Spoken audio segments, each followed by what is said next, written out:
I'm going to help you decide which builder is the right one for you and which ones you should avoid. Let's begin now.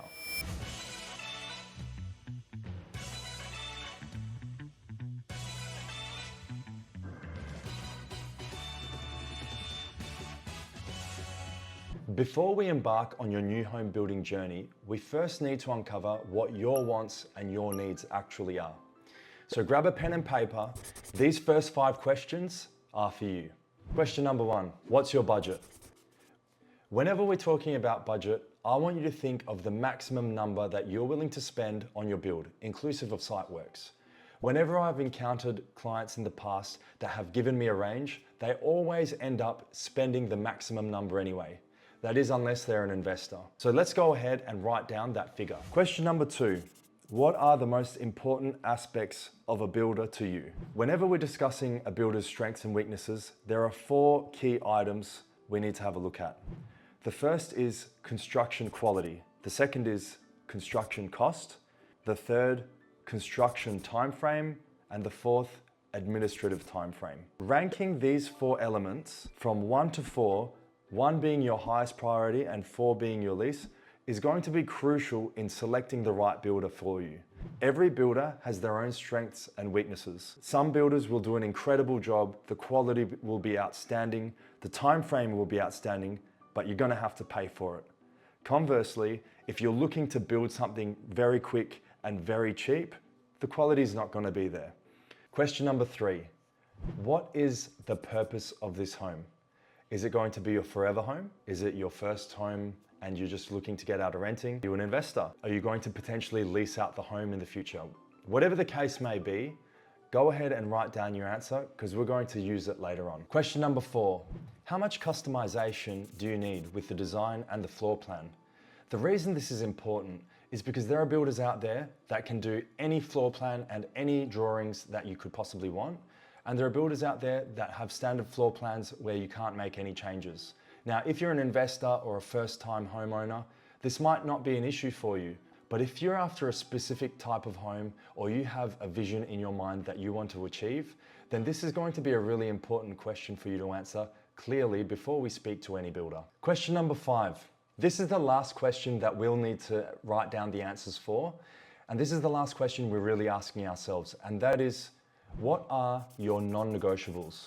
Some examples of these could be you might want 34-course high ceilings, or you might want a triple garage, you might want double brick construction, a raking ceiling, exposed aggregate driveway. After all, you're building a home because it gives you the flexibility to choose a lot of the elements of design and a lot of the elements of construction that you desire.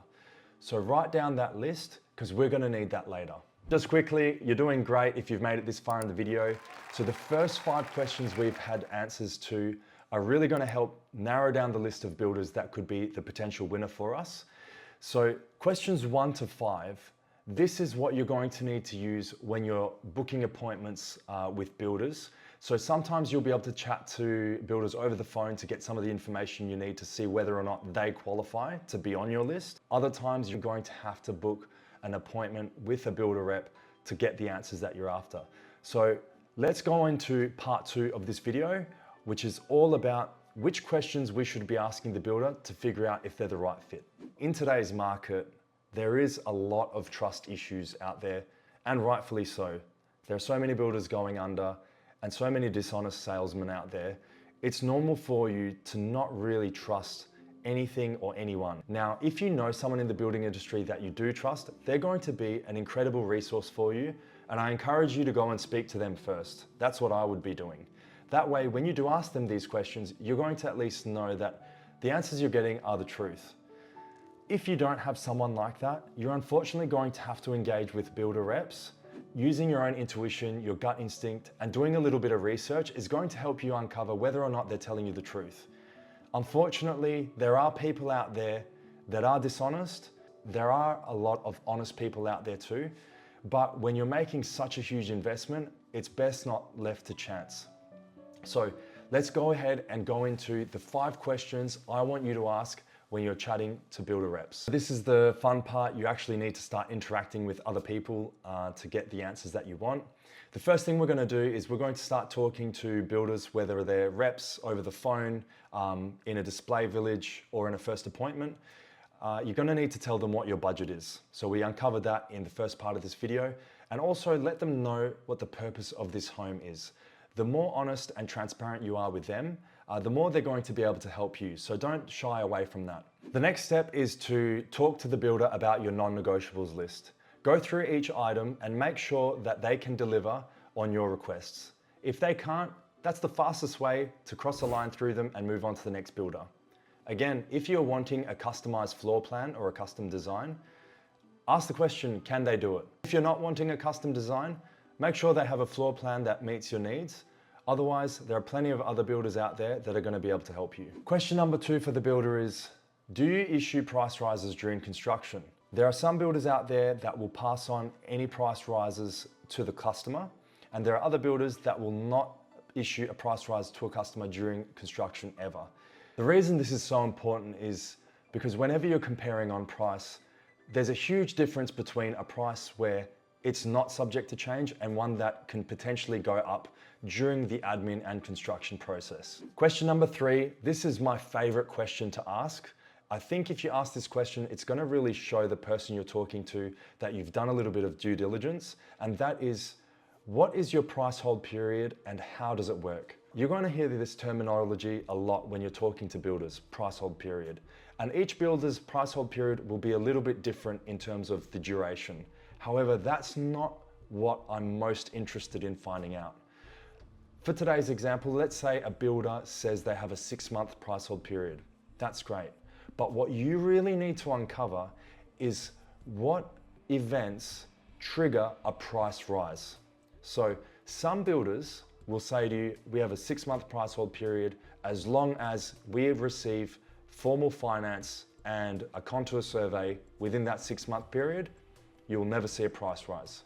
Whereas other builders will say, you have a 6-month period to get to site. If we don't get to site within the 6 months, you'll be issued with a price rise. However, if the builder themselves have their own delays in scheduling and that causes you to be delayed to get to site, you're issued with a price rise. And that is not in your control. And to me, I don't think that's fair. Some builders will do it, some won't. You really need to understand the terms and conditions of their price hold period. The quick and easy way to find out how the price hold period works is to directly ask, in what case would I be issued a price rise and when? Question number 4. Now we're starting to get a little more personal. If you're sitting with a builder or a builder rep, ask to see some of their previous work and ask if they can show you any of their previous work that aligns with the outcome that you're trying to achieve. Now, if they're good at what they do, they're not only going to be wanting to show you their previous work, they should be proud of it. So question number 4 is, can you show us some of your previous work that is similar to what we're after? Question number 5. Now, if you saw a design or a concept from their previous work that you liked, the next thing I want you to do is ask if you can speak to that client directly. Even though you might not personally want to speak to the client, you don't have to. The way the builder rep responds to that question is going to give you everything you need to know whether or not they provided an excellent customer service to their client. A lot of the great builder reps out there are going to be so happy to hear that question because they know that their client's going to be so happy to talk about what an amazing person they are and what a great experience they had. On the contrary, if they know they didn't do the right thing by that client, or if that client didn't receive a good experience, they're going to avoid that question and they're gonna say some bullshit about how you can't talk to them, and that's a red flag. So really, although you might not necessarily need to talk to the client from their previous design, simply asking the question to the builder rep whether or not they're comfortable for you to talk to them is going to give you a really good understanding of what type of person they are.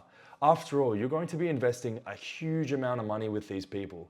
Building a home doesn't happen overnight. So wouldn't you like to know whether they built a genuine, long-lasting relationship with their client, or whether this was just a quick one-off transaction for them?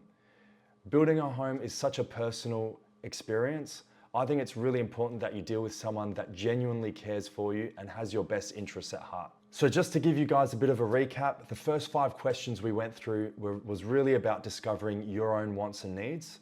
And then we use those answers as a guide when we start talking to builders. When it comes to the construction timeframes, costs, admin timeframes and construction quality, that's always going to be a little bit tricky to gauge because every single builder is going to tell you that they're the best, that they provide the best value, that they're the fastest. So with that list, it's really about you doing a little bit of your own research, talking to others that have built with that builder and making that list kind of on your own. Of course, go ahead and ask the builder rep about their timeframes because the honest ones, and there are a lot of honest ones out there, will straight up tell you the truth.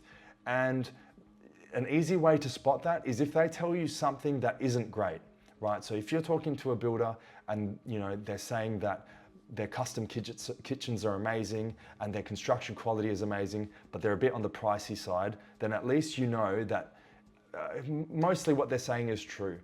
I still would encourage you to go ahead and do your own research anyway, but feel free to ask the reps those questions about construction timeframe, construction quality, the cost, and also their admin timeframe.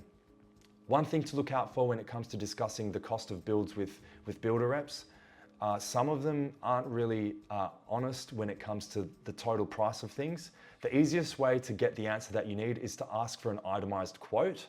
Now, some builders are going to tell you that they can't do that for you without a deposit, and that's absolutely fine, but there's no harm in asking. That's it for today, guys. I hope you enjoyed the video. At the very least, I hope you got something out of it. My name's Jem. I've been living in Perth for more than 25 years and I'm super passionate about building. If you do have any questions for me, feel free to ask in the comment section below. Otherwise, I will see you next time.